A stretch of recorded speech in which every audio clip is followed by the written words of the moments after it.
যে বৈষম্যহীন সমাজ প্রতিষ্ঠার জন্য শহীদ ওয়াসিম আকরাম নিজের জীবন দিয়েছেন, সেই বৈষম্যটি আজকেও সমাজ ব্যবস্থায় আসলে রয়ে গিয়েছে। এটি শহীদ ওয়াসিমকে যে আলাদা চোখে দেখছে বা ভিন্ন দৃষ্টিশক্তিতে দেখছে, সেটিও গুপ্ত সংগঠনের তৎপরতা থাকতে পারে বলে আমাদের মনে হচ্ছে। আপনারা জানেন যে 16ই জুলাই দিনের শুরুতে শহীদ আবু সাইদ রংপুরে শহীদ হয়েছিল এবং তার কিছুক্ষণের পরেই চট্টগ্রামের প্রথম শহীদ হিসাবে শহীদ ওয়াসিম আকরাম আমাদের সহযোদ্ধা, আমাদের ভাই এবং বাংলাদেশ জাতীয়তাবাদী ছাত্রদলের চট্টগ্রাম কলেজের আহ্বায়ক কমিটির সদস্য জনাব শহীদ ওয়াসিম আকরাম যেভাবে শহীদ হয়েছেন, বিশেষ করে আপনারা জানেন যে তিনি সামাজিক যোগাযোগ মাধ্যমে তিনি একটি আহ্বান জানিয়েছিলেন যে চলে আসুন 16 শহরে।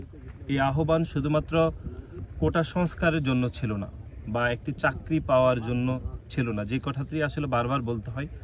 শহীদ ওয়াসিম আকরাম তো একটি বিরোধী মতের ছিলেন। তিনি সবসময় জানতেন যে এই খুনি হাসিনার রেজিমে যদি তিনি চাকরির পরীক্ষায় উত্তীর্ণ হতেন, তাকে কখনোই চাকরি যোগদান করতে দেওয়া হতো না। কিন্তু তারপরেও তিনি সবাইকে আহ্বান করেছিলেন এই জন্যই যে খুনি হাসিনার যে অবৈধ যে শাসন ব্যবস্থাকে বিলুপ্ত করা এবং একটি গণতান্ত্রিক বাংলাদেশের স্বপ্ন এবং একটি জনগণের সরকার প্রতিষ্ঠার জন্য যে আন্দোলন সংগ্রামগুলো হয়েছে, বিশেষ করে 2014, 18 এবং 24-এর সেই আন্দোলনগুলোতে যে ঐক্যবদ্ধভাবে আন্দোলন পরিসমাপ্তি করার জন্যই 16 শহরে তিনি সবাইকে ডাক দিয়েছিলেন।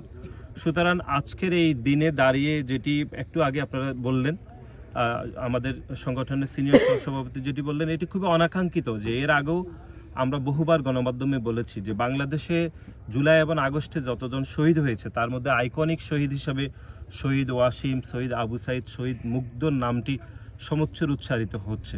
কিন্তু অত্যন্ত দুর্ভাগ্যজনকভাবে আমরা দেখলাম যে শহীদ মুগ্ধ এবং শহীদ আবু সাইদের নামটি পাঠ্যপুস্তকে অন্তর্ভুক্ত করা হলো শুধুমাত্র রাজনৈতিক কর্মী হিসাবে এবং বাংলাদেশ জাতীয়তাবাদী ছাত্রদলের একজন একনিষ্ঠ কর্মী হওয়ার কারণে তার নামটি পাঠ্যপুস্তকে অন্তর্ভুক্ত করা হয়নি। এটি নিয়ে আমাদের দলের পক্ষ থেকে কথা বলা হয়েছে। আমাদের দলের ভারপ্রাপ্ত চেয়ারম্যান 12 তারিখে এই বিষয়ে কথা বলেছেন। আমাদের সংগ্রামী মহাসচিব জনাব পিকজা ফখরুল ইসলাম আলমগীরের চট্টগ্রামের তারুণ্যের সমাবেশে তিনি বলেছেন যে চট্টগ্রামের প্রথম শহীদ হিসাবে শহীদ ওয়াসিম আকরামের নামটি যেন পাঠ্যপুস্তকে অন্তর্ভুক্ত করা হয়। কিন্তু আমরা দেখলাম এই যারা অন্তর্বর্তীকালীন সরকার রয়েছে, সেই সরকারের দায়িত্বের প্রথম ধাপটি হওয়া উচিত ছিল যারা শহীদ হয়েছেন তাদেরকে রাষ্ট্রীয়ভাবে ক্ষতিপূরণ দেওয়া এবং যারা আহত হয়েছেন তাদেরকে পুনর্বাসনের ব্যবস্থা করা। বিশেষ করে আপনারা জানেন জুলাই এবং আগস্টে 4000-এরও বেশি ছাত্র জনতা যারা দৃষ্টিশক্তি হারিয়েছেন এক চোখে অথবা উভয় চোখে, তাদের পুনর্বাসনের কোনো দায়িত্ব সরকার এখনো পর্যন্ত নেয়নি। সুতরাং রাষ্ট্রীয় ক্ষতিপূরণ, আহতদের পুনর্বাসন এবং যারা চোখের সমস্যা হয়েছে, দৃষ্টিশক্তি হারিয়েছে, তাদের যে পুনর্বাসনের ব্যবস্থা করা হয়নি, এটি এই অন্তর্বর্তীকালীন সরকারের একদমই আমরা যেটি ব্যর্থতা যেটি মনে হচ্ছে সেটি। এবং শহীদ ওয়াসিম আকরামকে দলীয় দৃষ্টিকোণ থেকে দেখার যে প্রবণতা, এটি আমাদেরকে মনে করিয়ে দেয় যে বৈষম্যহীন সমাজ প্রতিষ্ঠার জন্য শহীদ ওয়াসিম আকরাম নিজের জীবন দিয়েছেন, সেই বৈষম্যটি আজকেও সমাজ ব্যবস্থায় আসলে রয়ে গিয়েছে। এটি অত্যন্ত দুর্ভাগ্যজনক এবং এটি অত্যন্ত মর্মান্তিক আমাদের জন্য।